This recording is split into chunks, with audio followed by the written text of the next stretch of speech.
Começa agora mais um Tá na Web, o programa que te deixa por dentro dos assuntos mais comentados na internet e pesquisados no Google. Eu sou Rafaela Vivas e hoje nós vamos falar sobre um assunto que está nas ruas e nas redes, a onda de calor no Brasil. O país está enfrentando nos últimos dias altas temperaturas, com termômetros marcando acima dos 40 graus e sensações térmicas que ultrapassam 50. O assunto alcançou os trends no Google. Vamos dar uma olhadinha aqui com mais de 200 mil pesquisas sobre o tema. Olha só, alerta vermelho, onda de calor. Bom, o Instituto Nacional de Meteorologia, IMET, emitiu um alerta vermelho que indica a ocorrência de calor intenso, demandando atenção especial devido aos riscos associados a altas temperaturas. As regiões norte, sudeste e centro-oeste do país estão sendo as mais afetadas. A massa de ar quente já provocou mortes, além de ter aumentado o atendimento médico nos hospitais. Cientistas que monitoram os impactos das mudanças climáticas apontam que as mortes por calor extremo aumentarão quase em 5 vezes até 2050. Esse alerta vem de uma pesquisa que foi publicada nesta semana na revista científica The Lancet e foi feita por 114 cientistas de 52 centros de pesquisa e agências da ONU do mundo todo. Bom, nós vamos abordar a onda de calor e as repercussões envolvendo a saúde e o clima a partir de agora com os meus convidados de hoje. Vamos lá, eu vou apresentar... Opa!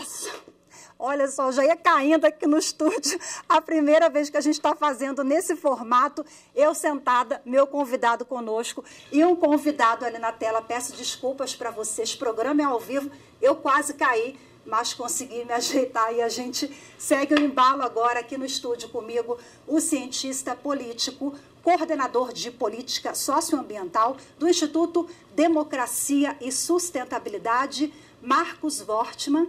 Muito obrigada, Marcos, pela sua participação. Obrigado, Rafaela. Prazer estar aqui na TV Justiça. E também conosco aqui no remoto, o cardiologista, que é diretor técnico do Hospital Encore e do Instituto de Neurologia de Goiânia, ING, o doutor Maurício Lopes Prudente. Bem-vindo, muito obrigada, doutor.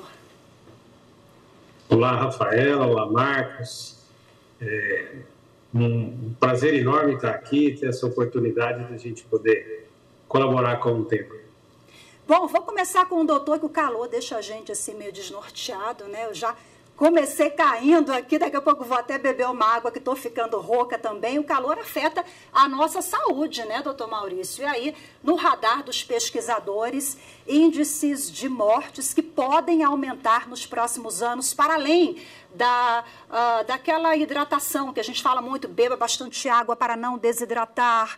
Idosos e crianças acabam sendo os mais vulneráveis, para além daquelas questões que a gente já conhece, da desidratação. Quais são os riscos nesse calorão todo para a saúde? Rafaela, você enumerou muito bem, assim, as pessoas mais suscetíveis a essa onda de calor são os extremos de idade e os extremos de peso. Eu acho que é importante todo mundo saber que o nosso organismo tem uma capacidade de adaptação fantástica. O ser humano é capaz de viver em situações extremas. Entretanto, essa adaptação leva tempo. Quando a gente sofre ondas de calor ou mesmo ondas de frio, que são abruptas, o sofrimento é muito maior e as repercussões são muito maiores porque o organismo não teve tempo de se adaptar a essa condição, né? Então, o que nós estamos vivendo nesse momento, você muito bem chamou a atenção, e as pessoas estão sentindo isso, né? Esse extremo de calor tem trazido, sim, a problemas que vão além da desidratação, do desconforto, e aí a gente pode, aí, ao longo do programa, discorrer um pouco disso. O que mais me chama a atenção, talvez, em consequência da desidratação, é o aumento da viscosidade do sangue, que pode levar a fenômenos trombóticos, a infarto, AVC, embolia pulmonar e algumas outras consequências mais drásticas. Maravilha, daqui a pouco a gente volta a falar. Vou passar a palavra agora para você, Marcos. Conta para a gente quais são os efeitos, falando agora de clima, meio ambiente, né? Nós temos questões econômicas, de bem-estar, de qualidade de vida, tudo aí ligado, né? Profundamente interligado, Rafaela. Nesse momento a gente está percebendo exatamente aquilo que tem sido dito há mais de 60 anos, né? Esse é um assunto profundamente complexo, né? E a agenda climática, agora está claro, não é uma agenda dos cientistas, ela é a primeira agenda social, porque as pessoas mais vulneráveis são as primeiras vítimas das mudanças climáticas, na forma que elas estão acontecendo. A gente vê essa questão dos problemas de saúde que ocorrem, mas também toda uma série de outros prejuízos financeiros que sempre atingem essas pessoas. Então a gente vai ver, por exemplo, se nada for feito a esse respeito, eu espero que seja, inflação de alimentos, a dificuldade de produção, inclusive, porque se pensarmos um exemplo muito concreto, né, uma recomendação médica é evitar a exposição, né, ao ar livre nos horários mais quentes do dia. Como que um agricultor vai fazer isso, se ele trabalha ao ar livre? Então, esse é o tipo de contradição que a gente está começando a ver emergir. Está tudo profundamente interconectado e nós precisamos de soluções que abranjam todos os aspectos da vida, da economia, aos transportes, à energia, à habitação das pessoas. E que, sobretudo, Rafaela, chegue na vida do dia a dia das pessoas. Porque as famílias vão precisar se adaptar. Não é apenas uma responsabilidade do governo. Todo mundo vai precisar fazer isso. Então, quais vão ser os meios? Quais vão ser os instrumentos que as pessoas vão ter? É isso que precisa ser pensado. Estamos num bom caminho para mitigar esses efeitos? Estamos começando o caminho. Um pouco devagar, mas pelo menos começando. Daqui a pouco a gente fala mais sobre isso. Doutor, por gentileza, você me contava aqui nos bastidores que ontem o senhor atendeu 3 pessoas com infarto agudo. A gente pode fazer uma ligação aí com calor? Rafaela, talvez seja um pouco delicado a gente atribuir uma coisa diretamente relacionada a outra. Até porque a maioria das doenças cardiovasculares, e principalmente o infarto agudo do miocárdio, é uma doença multifatorial, né? Então, a gente não pode simplesmente atribuir ao calor. Agora, sem dúvida, que o calor pode interferir como um possível gatilho, né, em uma doença que veio, a aterosclerose, que veio se desenvolvendo ao longo do tempo, nos vasos sanguíneos dessas pessoas, e aí o calor pode atuar ali como o gatilho que, através da desidratação, do aumento da frequência cardíaca, da queda da pressão arterial, do aumento da viscosidade do sangue, adicionar fatores críticos que podem, em última análise, ter desencadeado ou ter aumentado a incidência desses eventos, né? Então, é uma inferência, mas me chamou a atenção porque não é uma coisa comum, num dia só, a gente atender 3 pacientes com infarto. Detalhes, um deles tinha por volta de 50 anos de idade e os outros 2, os 3 do sexo masculino, mas os outros 2 acima de 85 anos de idade. Talvez comprovando aquilo que a gente vê, dizendo que os extremos de idade são mais suscetíveis aos extremos de temperatura, a essas mudanças climáticas. Perfeito. Falávamos há pouco, né, das medidas, né, se estamos no caminho. A COP, que ocorre no final do mês em Dubai, dedicou um dia, COP28, para o Dia da Saúde, né, onde serão debatidos temas relacionados às mudanças climáticas. Isso já está no radar das nações com a Agenda 2030, mas precisamos agir mais. Quais são os gargalos? São muitos gargalos, Rafaela. O primeiro gargalo, na verdade, é o histórico, pelo qual a gente chegou até aqui, né? Nós chegamos dentro de um momento, de uma economia política baseada na queima de combustíveis fósseis e, inclusive, no caso do Brasil, baseado no desmatamento, na conversão do solo para o agronegócio. Essa é a base da nossa economia até hoje, né? Passado o ciclo do café, da borracha, do cacau, hoje é o da soja, né? Só que esses 2 vetores, né, a poluição global, sobretudo pela queima de combustíveis, e no Brasil, a emissão por conta das queimadas, a gente está vendo agora o que está acontecendo na Amazônia, o que aconteceu recente também no Pantanal, são modelos insustentáveis. Então, isso hoje já é uma clareza muito clara, né? Não podemos continuar nesse caminho. Existem alternativas? Sem dúvida. Só que a classe política brasileira precisa decidir nesse sentido e a população precisa se manifestar. Precisamos cobrar os nossos representantes eleitos democraticamente que ouçam a ciência. E não apenas ouçam a ciência, ouçam o noticiário, porque as coisas já são evidentes. Mas falta informação, Marcos. As pessoas não conseguem compreender a ligação entre, por exemplo, a reforma tributária e as mudanças climáticas. Exatamente, Rafaela. E isso é um ponto extremamente importante. Uma reforma tributária, ela decide a economia política das próximas décadas do país. Se a gente for pensar, por exemplo, no Brasil, o Brasil é o 7º maior emissor de gases do efeito estufa do mundo. É um grande emissor. A gente sempre se gaba da nossa matriz limpa, de produção de energia, das hidrelétricas. Isso é um ponto positivo. Mas esse nosso modelo agrário de expansão da fronteira agrícola para cima do Cerrado, para cima do Pantanal, para cima da Amazônia agora, traz consequências nefastas. E isso permanece ativo porque tem subsídios públicos. Apenas a cadeia da soja, apenas no ano passado, em 2022, teve 57 bilhões de reais de subsídios e receitas que deveriam estar indo para o Estado. Enquanto um instrumento criado na reforma, um ponto muito positivo, o Fundo Nacional de Desenvolvimento Regional, só em 10 anos vai chegar nesse valor com recursos para atender o Brasil inteiro. Ou seja, existe uma disparidade muito grande.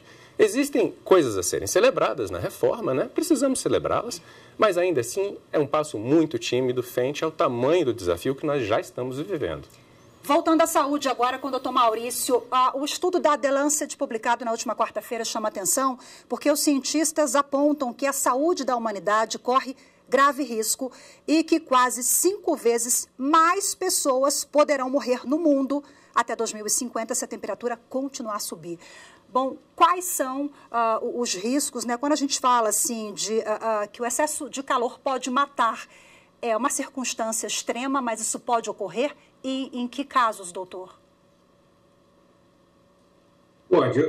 Qualquer circunstância extrema pode levar ao óbito, De novo, eu cito aqui o frio também, Se a gente vai para regiões mais frias, não acontece muito no Brasil. O Brasil não tem extremos frios, mas em algumas épocas, semanas do ano, a gente vê e, de novo, existem pessoas mais vulneráveis. Mas voltando para o calor, se pensarmos que, por exemplo, Dubai, aquela região do Oriente Médio, que durante o verão chega a 47, 48 graus e as pessoas sobrevivem lá há milhares de anos, a gente volta na questão da adaptação. Quando a gente vê um anúncio desse, uma pesquisa de aumentar a mortalidade até 2050, eu acho que isso é muito importante, porque, como disse o professor, há tempo de se criar situações para evitar que isso aconteça. Não só evitar as alterações climáticas, mas também nos adaptarmos a essas situações. Como foi dito aí, hoje a gente tem situações no campo, quando é agricultura mecanizada, que as pessoas trabalham protegidas, mas existem pessoas que trabalham expostas ao sol. E a gente fala muito aqui, como cardiologista, de risco cardiovascular, de infarto, de AVC, mas vamos lembrar que tem câncer de pele também, essa exposição à radiação, que aí também não é só o calor, a radiação é cumulativa, ela vai acumulando ao longo da nossa vida, a gente não tem como desfazer aquilo que foi irradiado no nosso corpo, então tem as questões do câncer de pele, as questões visuais, catarata, lesões de retina. Então, o excesso de calor, o excesso de radiação, a perda dos filtros naturais de camada de ozônio, isso tudo é um conjunto de fatores que vão agravando o nosso ecossistema, onde nós estamos vivendo, E, de novo, o organismo vai precisar se adaptar. Então, acho muito válido uma pesquisa dessa agora para permitir que a gente, primeiro, adote as medidas aí políticas que o professor muito bem vem discorrendo, medidas governamentais para evitar e medidas de cidadania, populacionais mesmo, de educação, que é o que você está fazendo agora, mas, por outro lado, a gente possa se adequar individualmente também, no sentido de proteção a essa exposição, E aí é interessante também porque tudo está interligado, porque logo, logo, nos próximos anos, isso acaba sobrecarregando o sistema público de saúde também. E aí eu passo a palavra para o Marcos agora sobre a questão da temperatura, né? Então, se nós continuarmos nesse aumento, né, de 2 graus, isso pode provocar um efeito devastador. Eu digo apenas 2 graus, porque para o senso comum isso é muito pouco. Mas, por gentileza, explica para a gente o que isso representa na prática. Sem dúvida, Rafaela. Como o doutor bem exemplificou, né, existe toda uma série de patologias que vão ocorrer, né, são esperadas ocorrer com o ser humano, porque não somos feitos, né, como um organismo, como um projeto da natureza, para viver em temperaturas tão altas, né? É muito interessante, mas a gente alerta desse ponto e ainda parece que é só uma hipótese, mas não é, isso já é uma realidade. Em julho, eu estive no Xingu, na beira do rio, e durante o dia era um calor muito grande, né? Depois eu fiquei sabendo da temperatura naquele dia, numa área próxima à floresta e próxima ao rio, ou seja, mais fresca, 46 graus de temperatura. À noite, refrescava. Contudo, quando já voltando para Brasília, parei para dormir numa pequena cidade chamada Espigão do Leste. À noite, nessa mesma cidade, praticamente na mesma latitude, praticamente no mesmo bioma, 32 graus. Ou seja, isso é um ponto extremamente preocupante, porque a saúde também precisa do momento, a saúde humana, do momento do repouso, do momento de poder, né, se reorganizar e se recuperar daquele calor.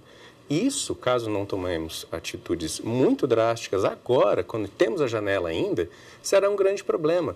E já foi em inúmeros momentos da história, né? A gente sempre pensa nessa questão de 2 graus, igual fosse a diferença entre a parte da manhã e a parte da tarde do dia, mas não é. O INPE recentemente lançou agora uma pesquisa que deixou muito claro, no Brasil, né, a ocorrência das ondas de calor. Quando a gente estuda de 1960 a 1990, existiam apenas 5 dias, na média, de ondas de calor no Brasil inteiro. E o que é uma onda de calor? Uma onda de calor é quando, a partir de 6 dias, a temperatura média é 10% maior do que o máximo histórico. Ou seja, naquele intervalo, entre 1960 e 1990, isso acontecia 5 vezes ou 6 vezes por ano. Hoje, entre 1990 e 2020, outros 30 anos, isso acontece 54 vezes. Nossa. Ou seja, para que caminho nós estamos indo, né? E quando a gente vai mais a fundo na história, muita coisa aconteceu já, geopoliticamente, que foi derivada de 2 graus. Pouca gente sabe, por exemplo, a guerra civil na Síria começou por causa de uma seca de 3 anos que começou com uma onda de calor. As cruzadas, muitos séculos antes, também. Ou seja, quando a gente está falando de uma transformação global, isso afeta todas as circunstâncias da vida humana. E por isso a gente precisa ter muita lucidez, como pessoas, como governo, como cidadãos. Daqui a pouco a gente volta a falar mais disso. Vou passar a palavra para o Dr. Maurício agora. Uma última questão aqui. Nós estamos falando também de aumento de temperatura e aumento de doenças endêmicas, como dengue e outras, né? Onde a população mais vulnerável economicamente vai sentir mais também. Última reflexão do senhor sobre esse tema e como minimizar os impactos à saúde nesse calorão todo. Bom, as orientações que a gente pode fazer para minimizar isso acudamente são essas já conhecidas de todos como, em primeiro, absoluto lugar, sempre a hidratação. O que é a hidratação? A hidratação é uma ingestão adequada de líquidos, principalmente da água, né? Alguns outros líquidos podem... Aqui. Alguns outros líquidos podem até piorar a hidratação, como, por exemplo, o excesso de álcool. Se no começo uma cervejinha gelada parece que te hidrata, que te dá uma sensação de refrescância, de bem-estar, à medida que o álcool atinge o cérebro, ele vai inibir a produção de hormônio antidiurético, fazendo você eliminar mais líquido, mais água do que ingeriu. Mas então, vamos lá. Hidratação adequada, se proteger não só do calor, mas da luz, da irradiação.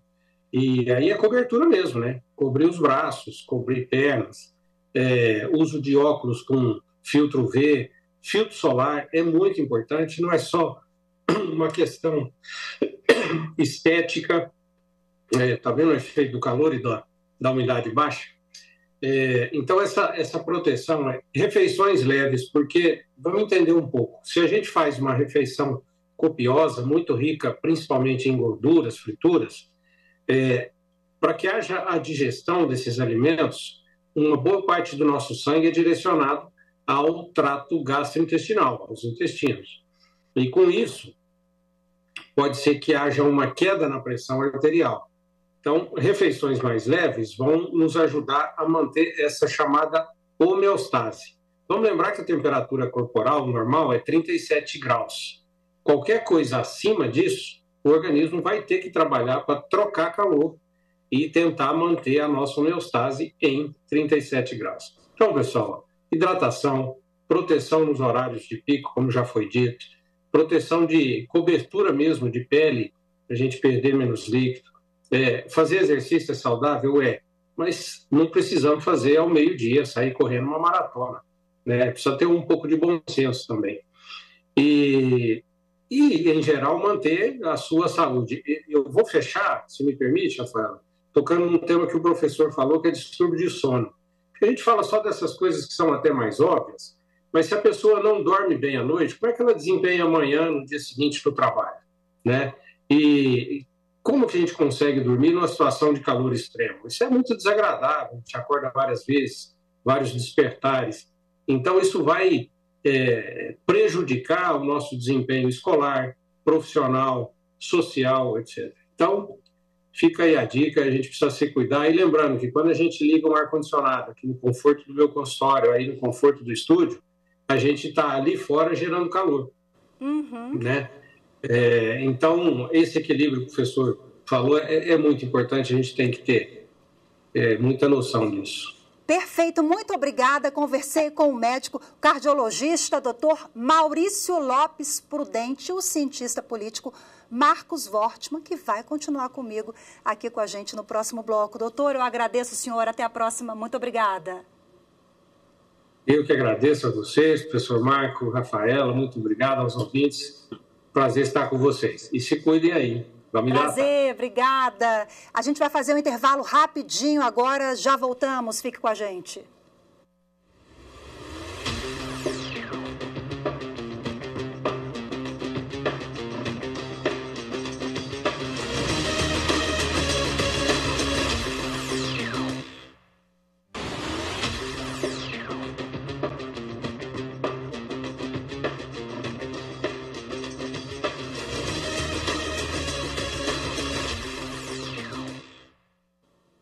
Tá na web de volta para falar sobre as alterações climáticas e os efeitos na nossa saúde, no meio ambiente, no dia a dia das pessoas nas cidades. Bom, em meio a essas questões que estamos atravessando em 2023, ondas gigantes no mar, chuvas intensas com alagamentos e a onda de calor que assola o país desde o início da semana, está circulando na internet e em grupos de WhatsApp um suposto alerta da Defesa Civil de São Paulo e do INMET para mudanças climáticas nesse fim de semana. Vamos ver.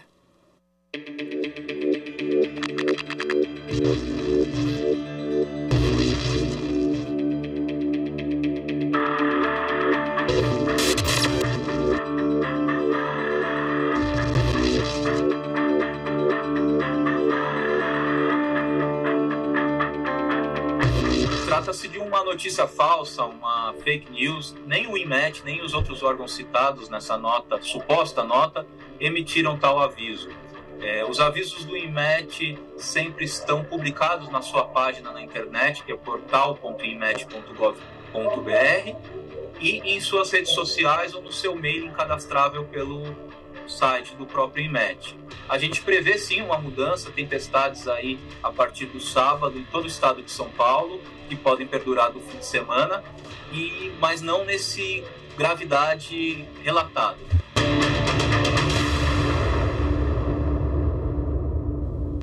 De volta agora com meu convidado, Marcos Wortmann. Vamos agora fechar esse assunto e esclarecer de que forma, Marcos, as fake news, a desinformação, ela acaba atrapalhando, né, nessa pauta para que as pessoas tenham mais consciência do que realmente está acontecendo, porque negacionistas, e nós temos inúmeras fake news em torno de que mudanças climáticas não está acontecendo nada, está tudo bem, estamos, né, no caminho, está tudo sob controle.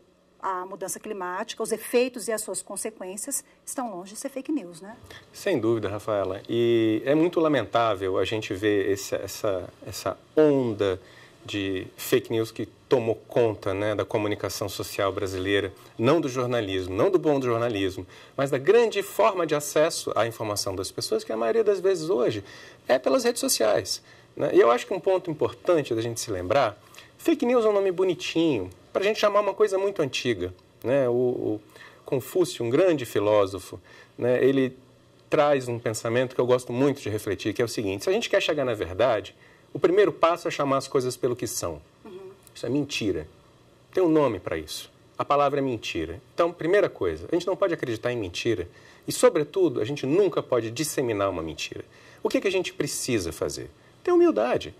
Primeira coisa é a seguinte: todo mundo hoje tem opinião sobre tudo. E é natural. É natural. Todo mundo quer ter opinião sobre tudo, mas nem todo mundo tem conhecimento sobre as coisas, né? E a gente precisa ter muita nitidez de se questionar e falar o seguinte: eu entendo desse assunto, deixa eu estudar, deixa eu entender, deixa eu procurar mais informação, deixa eu ver se isso é verdade, né? Existem hoje uma série de agências, a gente pode colocar agência de verificação de notícia no Google, e a gente vai ter gente especializada dizendo: olha, isso aqui é mentira, isso aqui é verdade. E quando a gente está falando de algo, né, que está, na verdade, no dia a dia, a gente está sentindo na pele, a gente tem que saber bem o que a gente vai passar para as nossas pessoas queridas, né? Por uma razão muito clara, Rafaela. A fake news, ela movimenta as emoções primárias nossas, sobretudo o medo. Por quê? Porque nós nos adaptamos evolucionariamente a prestar muita atenção naquilo que dá medo, para a gente sobreviver, né? Antigamente, lá na época das cavernas, se a gente tinha medo, podia ser um animal que ia nos atacar. Hoje em dia, se a gente tem uma notícia positiva, uma notícia média ou uma notícia que dá medo, isso aqui é o que tende a atrair a atenção. E esses algoritmos vivem disso, de ganhar cliques, de ganhar repercussão, etc, etc. Quando, na verdade, a gente está pensando e precisando avançar na ação coletiva nossa como humanidade, não é pelo medo que isso vai acontecer. O medo paralisa. Marcos, o Instituto de Democracia e Sustentabilidade que você representa, eu queria uma última palavra sobre o envolvimento de todos nós, né? A gente falou muito da atuação do poder público, que também, de fato, tem que ser feita, né, pelas nações. Agora, a gente pode contribuir também, né, o cidadão, cada um e como? Sem dúvida, Rafaela. Em primeiro lugar, todos nós vamos nos adaptar. Isso é uma realidade, né? Então, quando a gente pensa assim, precisamos agir coletivamente, né? Em primeiro lugar, a gente precisa pensar na cidade. A cidade é onde a gente vive. É a cidade onde a gente está sentindo a onda de calor, a fumaça, a tempestade, né? A enchente. Ou seja, a gente precisa que no Pacto Federativo do Brasil isso seja discutido a fundo. Porque hoje, infelizmente, os municípios não têm recurso para isso, né? Isso é um ponto que avançou muito pouco na reforma tributária, que a gente estava falando agora, mas precisa avançar muito mais. E não é recurso para a gente alimentar as pessoas no ginásio de escola quando a tragédia já aconteceu. É recurso, por exemplo, para a gente atuar dentro das bacias, permitindo a infiltração da água, trazendo soluções baseadas na natureza para dentro da cidade, enterrando os fios para que a gente não fique sem energia, né? E que a gente não perca, por exemplo, a funcionalidade de um hospital porque ele está sem energia. É toda uma série de planos que precisam acontecer, né? Tanto nacional, que já estão acontecendo, né, como estaduais e municipais. Hoje em dia, menos da metade dos municípios tem qualquer planejamento. Isso precisa mudar. Já existem projetos de lei no Congresso, né, que estão bastante avançados nesse sentido. Esperamos que sejam aprovados até o fim do ano, para que leis determinem todas as cidades precisam se planejar, e as pessoas dentro da cidade, porque não basta o poder público, né? A gente vai precisar planejar e adaptar as nossas casas, o caminho da nossa casa até a parada de ônibus. Então, isso é um ponto também para entendermos que não é uma obrigação do governo, isso é uma demanda que vai ser de toda a humanidade. Ou seja, o poder público e as comunidades também vão precisar se organizar. Plantar árvores, por exemplo, é uma das melhores formas, né? É tanto um processo de adaptação como é de mitigação, está ao alcance de todos nós. Isso é só o começo. Agora, uma coisa que o Dr. Maurício falou é uma grande verdade. A gente precisa desligar essa chavinha de achar que isoladamente a gente vai resolver alguma coisa, porque não vai, né? Os prédios, a gente viu em São Paulo agora, todo mundo ligando o ar-condicionado no máximo. O sistema de energia não dá conta. Né? Exatamente por isso a gente precisa começar a voltar a nos organizar, voltar a nos pensar como comunidades, como cidades, e aí tomarmos ações coletivas que vai melhorar a vida de todos nós. Perfeito! Muitíssimo obrigada com essa reflexão. A gente termina o programa por aqui. Marcos, obrigada pela sua disponibilidade, pelas reflexões e orientações todas, participação conosco, viu? Obrigado, Rafaela. Obrigado, nossos telespectadores. E muito obrigada a você também que nos acompanhou em mais uma edição. Lembrando, não deixe de seguir a gente. Nós estamos nas redes sociais pelo @Rádio TV Justiça, Instagram, Twitter, YouTube e Spotify. Muito obrigada pela companhia e até a próxima semana. Tchau, tchau.